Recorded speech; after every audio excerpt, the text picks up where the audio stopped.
আজকে এই পবিত্র মেলার উদ্বোধন হবে, আপনারা এসছেন, সাধু সন্তরা এসছেন, কলস যাত্রা শুরু হবে, কি বলবেন? একটা নবরূপে মেলা শুরু হচ্ছে।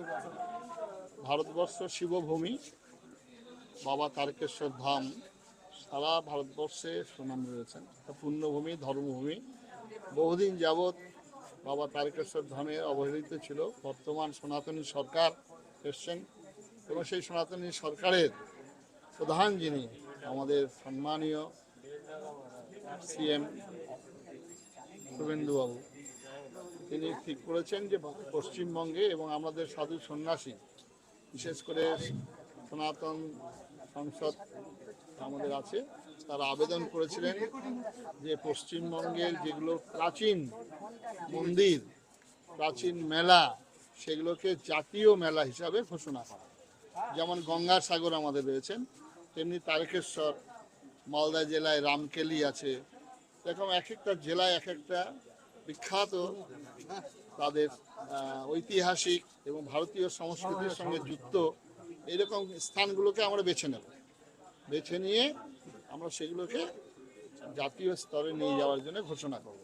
এবারে আমরা খুব আনন্দিত যে প্রথম আমাদের ভারতবর্ষ স্বাধীনতার পর এই প্রথম সনাতনী সরকার, এই সরকার বাবা তারকেশ্বর ধামকে 15 কোটি টাকা স্যাংশন করে এটা আরও সুন্দর করিডোর। আপনারা হয়তো অনেকে কাশী বিশ্বনাথ গেছেন, যে বিশ্বনাথের গলি বিখ্যাত, সেখানে এত সুন্দর করিডোর করেছেন এবং তার জন্য স্থানীয় জনসাধারণ আপনাদের সবার সহযোগিতা দরকার। কারণ অনেক দোকান ভাঙা পড়বে, রাস্তা সুন্দর করা হবে যাতে মানুষ শান্তিতে বাবার কাছে এসে প্রণাম করতে পারে, বাবার আশীর্বাদের জন্য প্রার্থনা। এরকম হুড়ি ধাক্কাধাক্কি মারামারি এগুলো যেন বন্ধ হয়, যেটা বেনারসে হয়েছিল। এখন খুব সুন্দর হয়েছে।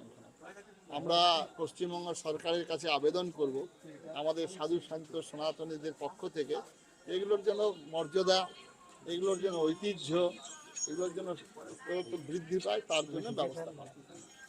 মানুষ যেন এখানে এসে বলে আমরা সুন্দরভাবে দর্শন করলাম, আমাদের সনাতন ধর্ম সম্পর্কে বিভিন্ন রকমভাবে এই পান্ডাদের, পুরোহিতদের যে ঘটনা ঘটে, আর সেগুলো যাতে কোথাও পশ্চিমবঙ্গে অন্তত না হয়, সেই জন্য আমরা এটা চেষ্টা করছি। আজকে সিএম আসছেন এবং কলস যাত্রার মধ্য দিয়ে আজকে শুভ সূচনা হবে। আগামী 18ই জুলাই আরম্ভ হবে। তার আগে আজকে সিএম এখানে সনাতনী সংসদ যেটা আমাদের আছেন, যেটার দ্বারা আমরা পশ্চিমবঙ্গে গীতা পাঠ আন্দোলন করেছিলাম, এখন পশ্চিমবঙ্গের ত্রিবেণী কুম্ভ মেলা, এগুলো এখন ঘরে ঘরে পৌঁছচ্ছে। আর সেটা আমাদের সর্বান্তকর সাহায্য করে। যেমন এবার প্রথম রথযাত্রা, জগন্নাথ দেবের যাত্রায় পশ্চিমবঙ্গ সরকার সাহায্য করছেন, 5 লক্ষ টাকা করে দিয়েছেন, যেগুলো 100 বছর 200 বছরের যেগুলো রথযাত্রা।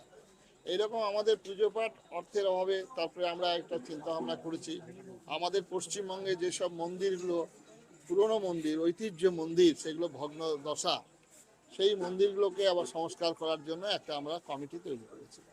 রাস্তাঘাট বদল করার জন্য, যেগুলো আমাদের রাস্তা বিদেশি নামে রয়েছে, ভারতের সঙ্গে কোনো সম্পর্ক নেই, ভারতের ইতিহাসের সঙ্গে কোনো সম্পর্ক নেই, সেই সব নাম এগুলোকে চেঞ্জ করা হয়। তার জন্য কমিটি তৈরি করা হয়েছে। কমিটির আমরা বিশিষ্ট শিক্ষাবিদ, ভারতীয় সংস্কৃতির সঙ্গে যুক্ত, তারপরে একজন সাধু সন্ন্যাসীরা আছেন, আমরা আছি, যারা এখানে দাঁড়িয়ে আছে, আমরা সবাই এই কমিটির সঙ্গে যুক্ত আছি। এইবারে প্রথম হেলিকপ্টারে করে পুষ্পবর্তী উনি এটা ইচ্ছা প্রকাশ করেছেন। আমরা ভীষণভাবে আনন্দিত, আমরা করতালি ধ্বনি দিয়ে তাকে সম্বর্ধনা জানিয়েছি। শীততাপ নিয়ন্ত্রিত অত্যাধুনিক রেস্টুরেন্ট ময়ূখ রেস্টুরেন্ট। এখানে পাবেন চাইনিজ, পোলাও, বিরিয়ানি, তন্দুরি সহ সমস্ত রকম খাবার। এছাড়াও কাস্টমারদের সুবিধার্থে হোম ডেলিভারির বিশেষ ব্যবস্থা রয়েছে। পাশাপাশি যে কোনো অনুষ্ঠানের জন্য ভাড়া দেওয়া হয়। আমাদের ঠিকানা খানাকুল হেলান সংলগ্ন তিলক চক। Phone number 8617492616, 9732162360।